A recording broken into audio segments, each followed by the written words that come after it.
It's time for Answers Partyline today for your Monday, October the 24th, 2016. Answers Partyline today brought to you by your fine sponsors, those being Wimmer Opticians of St. Cloud and Atlas Family Chiropractic of Waite Park. We have a temp right now at the studio of 32 degrees and sunshine. And in studio with me from the Soil and Water Conservation District, we have Dennis Fuchs, administrator, with them. Good morning, Dennis. And also we have Rick Berscheid, District Conservationist with the Natural Resources Conservation Service. Rick, good morning. Good morning, Brad. Hey, you guys hunters? I know, Dennis, you are. Is Rick? Yeah, I try to get out as much as I can. Are you a pheasant hunter? I went out on Saturday. Now, did you compare stories between the two of you? I didn't have any stories because I didn't see any birds, so I didn't miss. But you were in this area, though. It would be northeast of here. Northeast of here, okay. But you were out of state, right? Yes, I was in North Dakota, north of Bismarck. Me and three other hooligans from Stearns County headed out there. The tall guy from farming, Roger Bacchus, and Freddie Lauer from St. Martin, and Gary Ludwig from Lake Henry.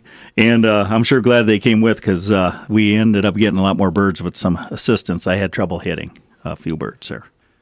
You guys all had dogs or anything? Oh, yeah. We definitely have dogs. And the best places, and it was actually surprisingly as wet as it is here in Stearns County, how dry it is out there north of Bismarck. Yeah, a lot of the potholes are dried up, which makes it easy for getting a person down in the dry area and walk that, and a person up on the other end of the high end and have the dog work the cattails in between. And that actually worked good, and we got a lot of birds out of those areas.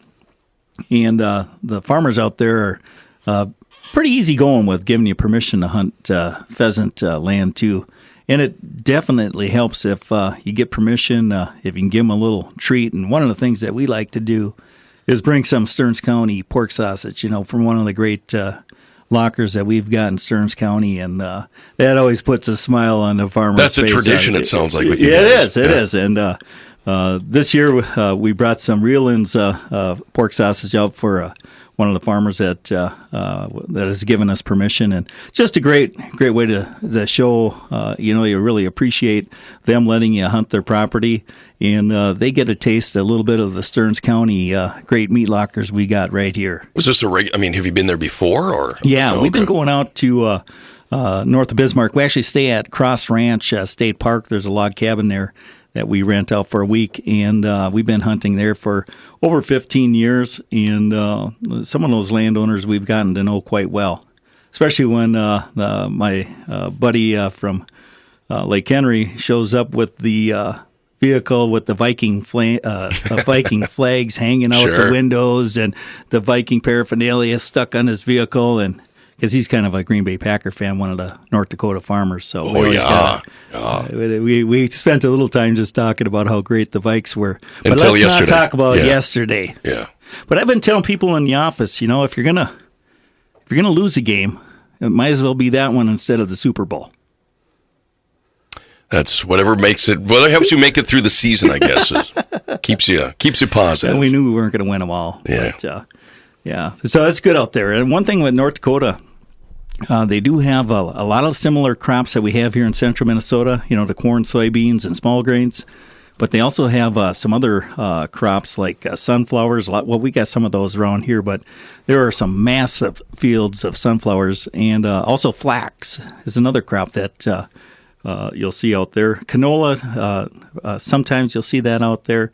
But a lot of corn still standing yet. I'd say their corn harvest is probably 20% completed, and the soybean harvest is probably 50%. Sunflower, probably 25%. The corn moisture's out there running about 20%. They did have an ethanol plant down by Mandan taking any moisture corn that you had because they wanted some corn now, and that resulted in some of the fields getting opened up and allowing us to get a few more birds that way too. But they were really hiding in that standing corn ground, and made for a fun time though. I tell you, if a guy could get back there in December, it'd be fantastic. Mm-hmm. So good. Yeah. You had some fun. You did a little lay of the land, kind of observed what was going on. Yeah, and brought some Stearns County products out there that they really appreciate. I hope those people come through Stearns County and purchase more of some of the great products for sale right here in Stearns County. And Rick, you saw nothing. I saw nothing. Nothing? I went for 5 hours. I didn't even see a hen. By yourself? By myself with my dog. With a dog? With the dog. Not a thing. Wow. Boy, oh boy. Have you thought about getting a different dog? Yeah, blame it on the dog. Stupid dog.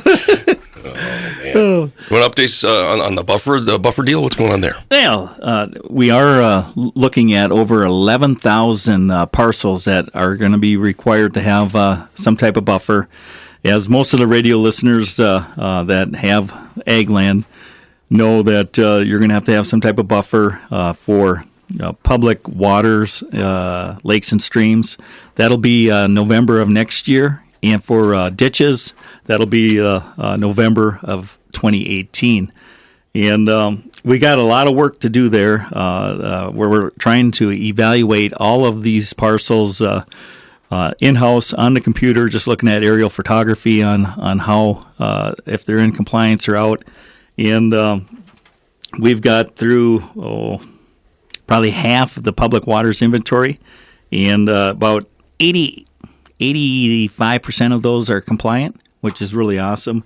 And then out of that, we're going to have to check the other ones to make sure they're in compliance. But basically, you need a 50-foot buffer on public waters, and it's got to be done by fall of next year on public waters. And if you're interested in pursuing a program like the Conservation Reserve Program or the Minnesota Ag Water Quality Certification to maybe even reduce that buffer width, there will be a 1-year extension for folks pursuing technical and financial assistance through our office. So that's something to keep in mind. But we would like to have people come in, if you can call our office and make an appointment, that'd be the best thing to do. That phone number is 251-7800, and we're at extension 3. And you can talk to Ben Ruley, Jason, or Kevin Roth, and those guys will assist you. Or just talk to Lori or Candace, whoever answers the phone, and say you got some buffer questions, and we'll get you to the right person. But there's a lot of options out there, and a lot of those options, though, for using programs require some restrictions. I'll use the CRP program. The payment might be a little bit higher, but that means you won't be able to harvest it for forage. If you do it, just plant it yourself. You just need to maintain a perennial permanent vegetation there. You can graze it. You just can't graze it until there's nothing left or remaining. So you have to make sure that you got some green showing at all times. But you can graze it, and those are options too. And I know some folks would probably just rather take some hay off of it and do that several times throughout the year and make sure they get some money out of it. But other folks that don't have livestock, the Conservation Reserve Program might be a great option to get, $100 an acre. That's just an average. It's dependent on the soil type, annually for those small acres that you have to put into the buffer program. So we're planning on having an ag workshop somewhere in Stearns County this winter, and we're hoping to have the Board of Water and Soil Resources, Tom Giles. He's the buffer specialist for the state of Minnesota. We hope to have him come and talk. And as we get closer to February, March, we'll get more of this information out there for all of the central Minnesota landowners that would like to be there. And this is something new. We haven't done an ag workshop for quite some time, and we'd like to get a few equipment vendors there and some seed dealers and talk about some of the things that are pressing on farmers' minds right now, like the buffers and other things. So keep an eye open for that this winter. We're going to be sending out a letter to all of the folks impacted by the buffer program that will be coming from the Stearns SWCD office, and that will include a cover letter and then some information about, how do you measure your buffer width, and then also a map showing where the buffers are required on your property. And if there is an area that needs a buffer, we'll try to identify that on the map too and show you where you're not meeting the 30-foot minimum buffer width on public waters.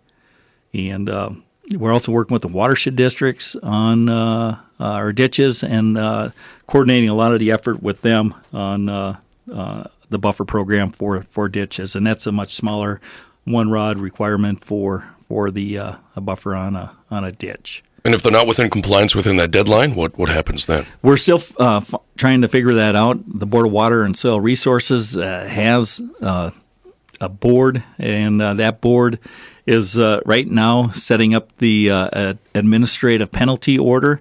It's $500, but they didn't put a time period to it. Is it $500 a year? Is it $500 a day? So that information should be coming out probably in December, and we hope to include that information also in the letter that we'll be sending out in midwinter to all of the impacted folks. And like I said, it's on a parcel by parcel, and landowners might own several or many parcels, but we have to look at it at a parcel by parcel.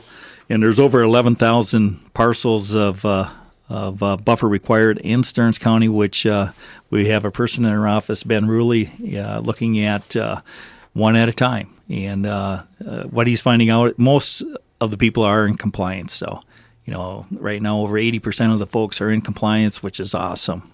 And there's just a few more to go, and we'll be done. Okay. I can feel the mentality of some people saying, well, it's going to take a while before they get here, so I can push it off. I can hold off a little bit on that, getting that going. We'll have the landowners like that out there, but we want to work with these folks as much as possible, so giving us a little more leeway, especially if you want to participate in any of the programs, like CRP.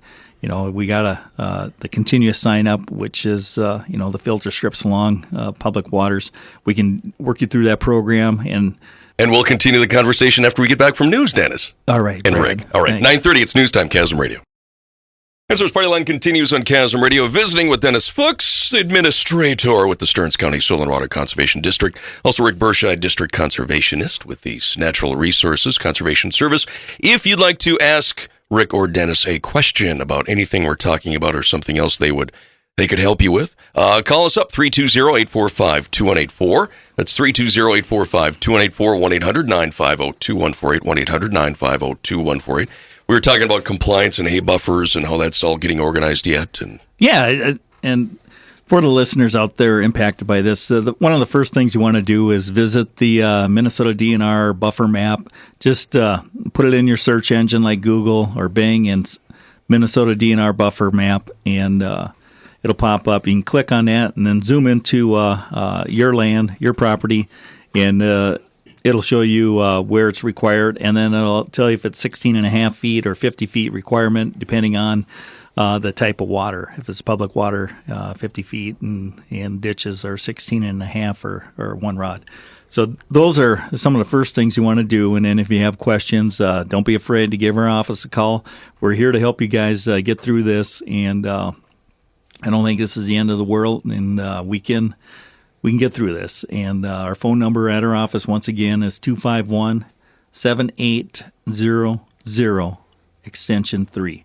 And just ask to have some buffer assistance, and we'll get the right person on the phone for you, or we'll take your name down and get back to you as soon as we possibly can. But keep that in mind. We can get through this. First thing you should do is visit the buffer map online. And if you don't have a computer at home, come into our office. They're at Marketplace Mall. And we'll have a computer right at the front counter, and we'll take a look at it and make sure you're good or need additional assistance. We'll help you through it. Rick, you want to talk about SAM?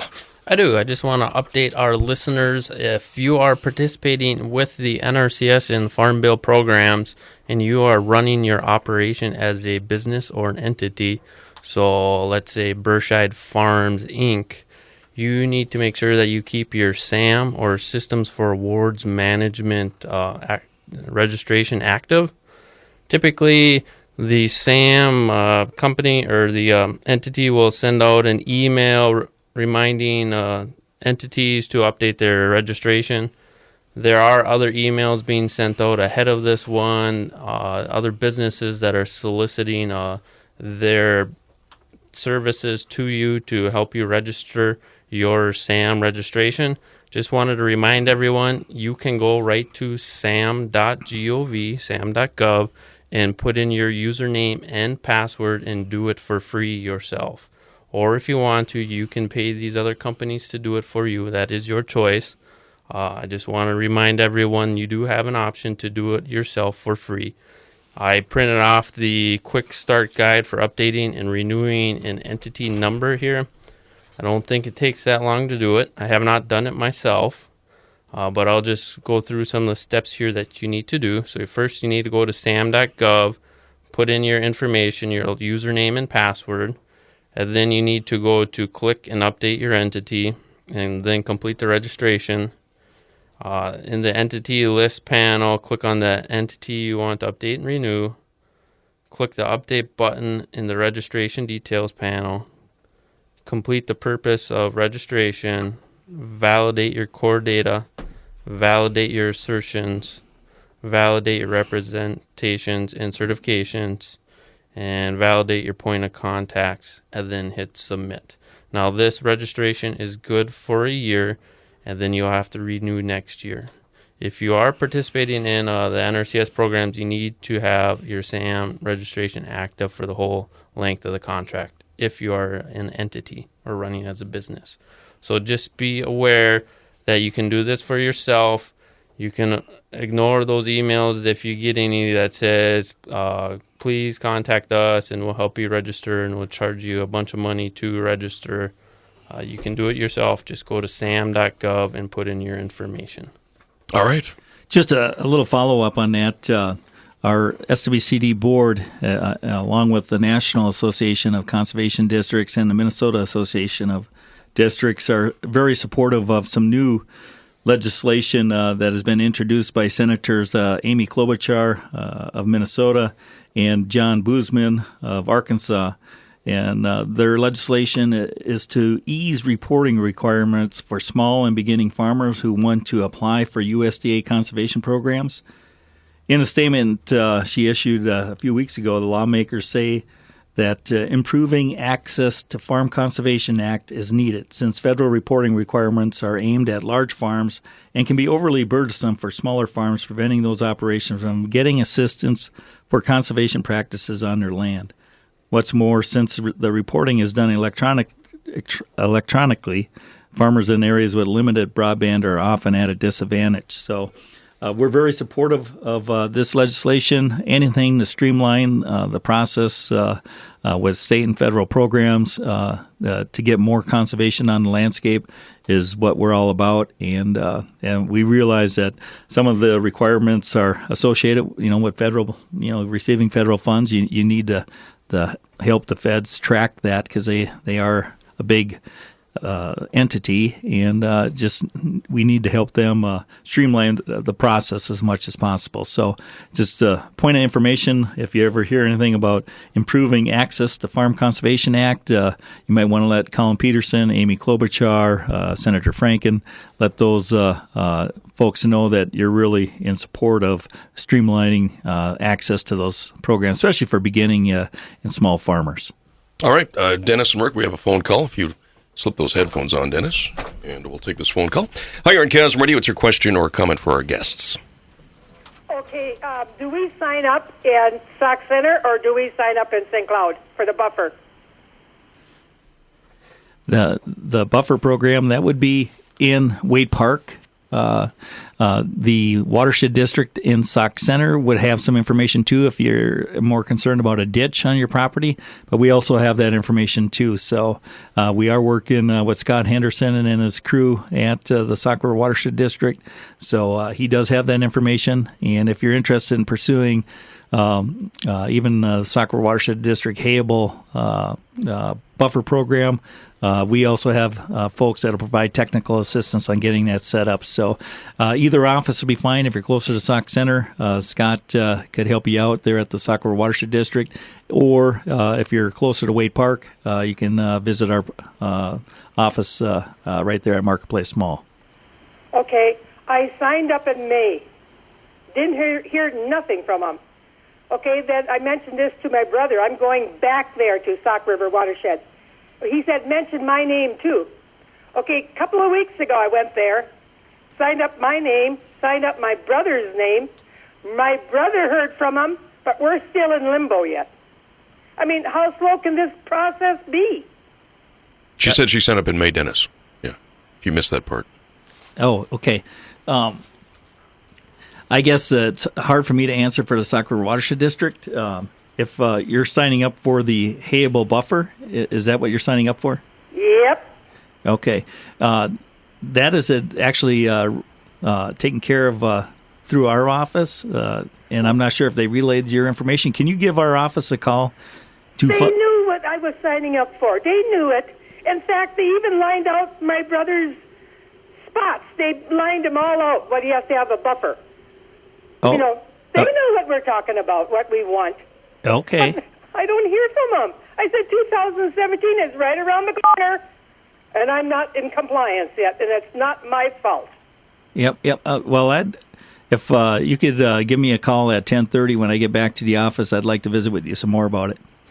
Okie dokie. What's your telephone number? 251-7800, extension 3. 7800, extension 3. Yep. Okay, thank you. You bet. All right. Bye. Bye.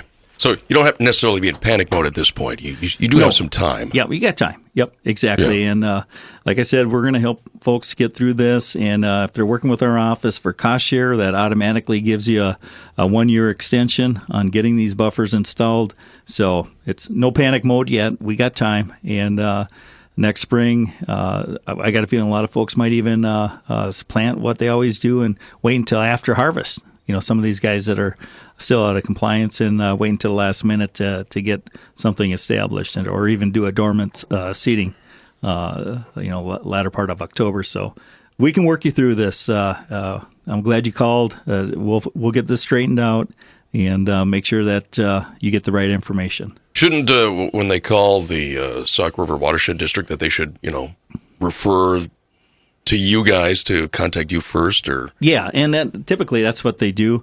If somebody's interested in the program, the Sauk River Watershed District harvestable buffer or hayable buffer, Kevin Roth in our office is assisting those folks with those programs, and then when the actual payment to the farmers from the Sauk River Watershed District. So we're working together on this, and occasionally things get dropped and messages get lost, but we don't like that when that happens, so want to make sure this gets corrected as soon as possible. Maybe you should just clarify, Dennis, what they do and what you guys do regarding the hay buffer and as far as planning or payment or whatever else. Sure. So the Sauk River Watershed District has created a program through a state of Minnesota grant to help farmers get areas that need a buffer.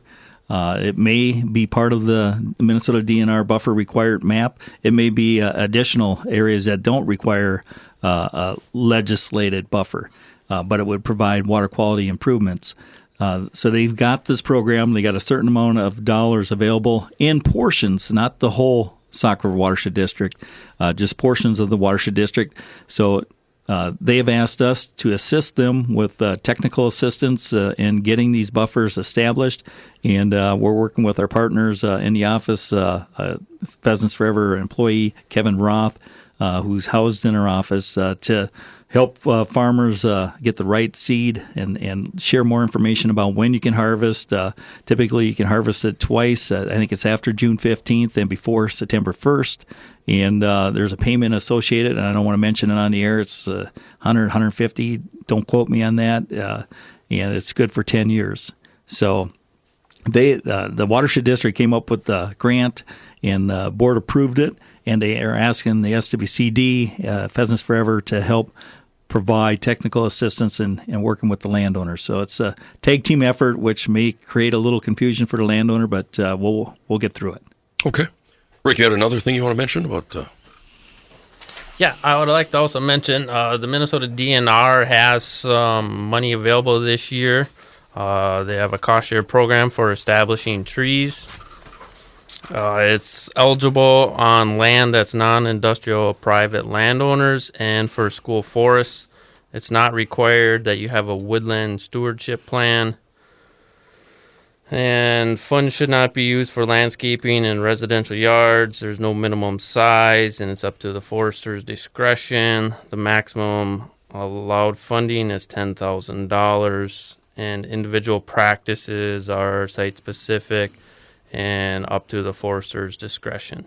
And different opportunities are for reforestation, forest improvement, forest health and protection, for wildlife habitat enhancement, for soil and water protection improvements, for riparian areas, for windbreaks, for forest recreation enhancement, and for forest management planning. Now, this is a program through the Minnesota DNR.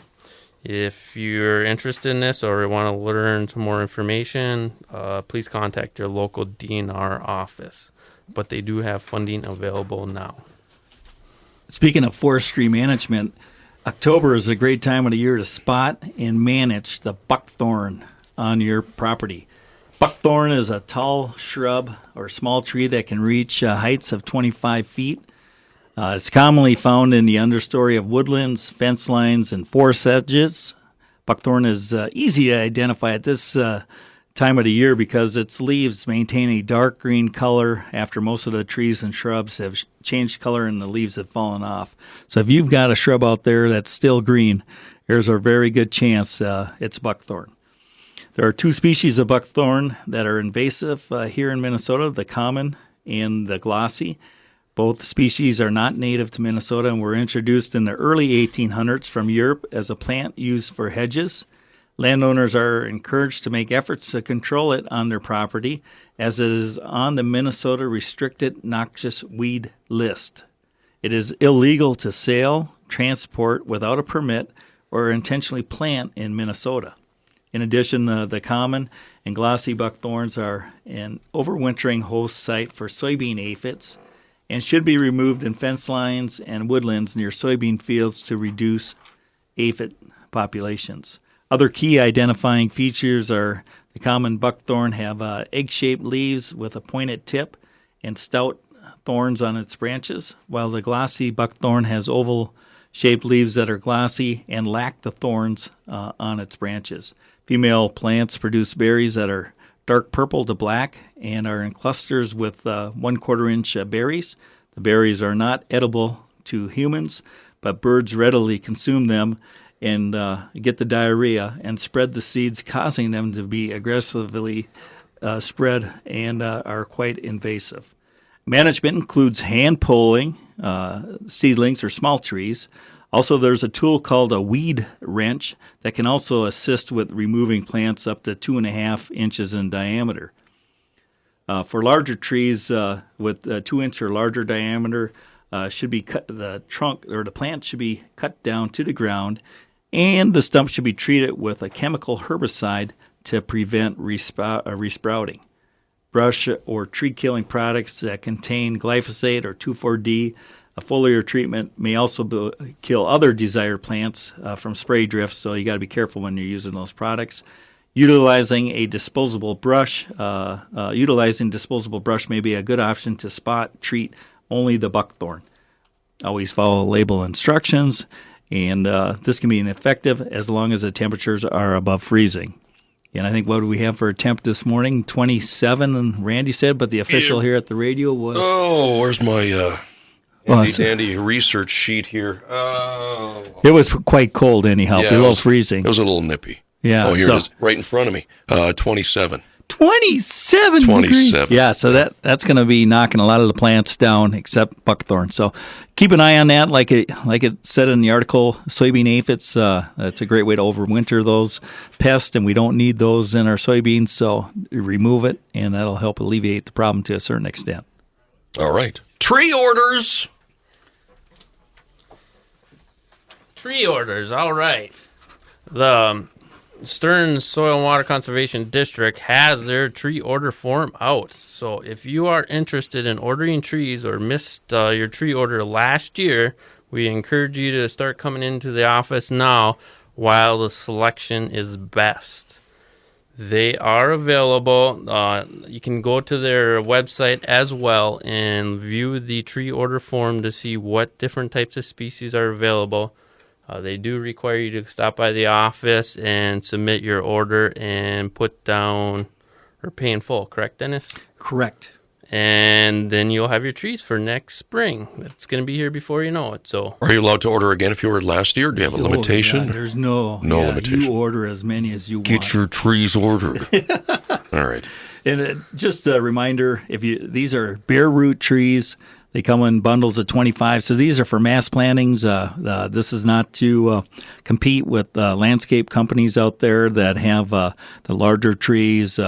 These are for mass plantings, for wildlife or other ecosystem services such as windbreak, shelter belt, and where you need a lot of trees. Lots and lots of trees. Yes, lots of trees. So these are very small. A bundle of 25, you could probably get them to fit in a 5-gallon bucket. And you can get how many minimum? Is there a minimum order? minimum 2 bundles. Two bundles. Yeah. How much are in a bundle? 50? Yeah, 25. 25 in a bundle. Okay. 25 in a bundle. Minimum order, 2 bundles, which would be 50 trees. Okay. Somebody listener wants to know, going back to pheasant hunting, where does one pick up their permit? What's that for? Dan, come in here. He gave me a note, and I don't know what this first word is. Well, if you're talking about the North Dakota license. Is this just as a listener? Yeah. Okay. Listener just says pick up their permit? Yeah, that's what he said. Okay. Yeah, for Minnesota, I usually go to one of the official licensing stations like Gander Mountain, Fleet Farm, etc., and get a license there.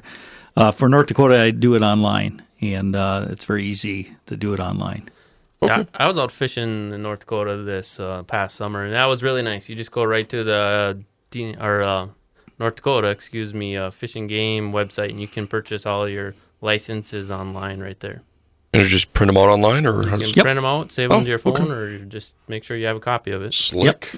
Just provide them a credit card number to pay for it, and you can save your login information, so the next time you come back, they have all that information online. But typically I don't because of all of the cyber attacks. You're afraid of maybe identity being stolen. Yeah, exactly. There would be 2 Dennis Fuchs walking around here somewhere. That would be bad. That would be scary. Hey, happy Halloween. Happy Halloween, by the way, speaking of which. A couple minutes left. Okay, we did mention soybeans, and if you're getting crunched for getting all your field operations done this fall because of the wet conditions, and you got to give something up, maybe tilling your soybean ground would be a good option. Typically, there isn't that much residue there, and if you got to get back in the spring and you get corn planted, typically you'll be running a disc or field cultivator before you're planting. Or if you want to just try going directly into that soybean residue with your corn planter with some residue cleaners, it'd be a great opportunity to give that a shot. And I think you'll be pleasantly surprised at how well that can work, and also the less soil loss you'll see throughout the winter and spring. Super. All right. Dennis Fuchs, SWCD, Rick Berscheid, NRCS. Thanks for your time today. We'll see you next month. All right. All right, thanks, Brad. All right, a couple minutes in front of 10 o'clock news on the way next.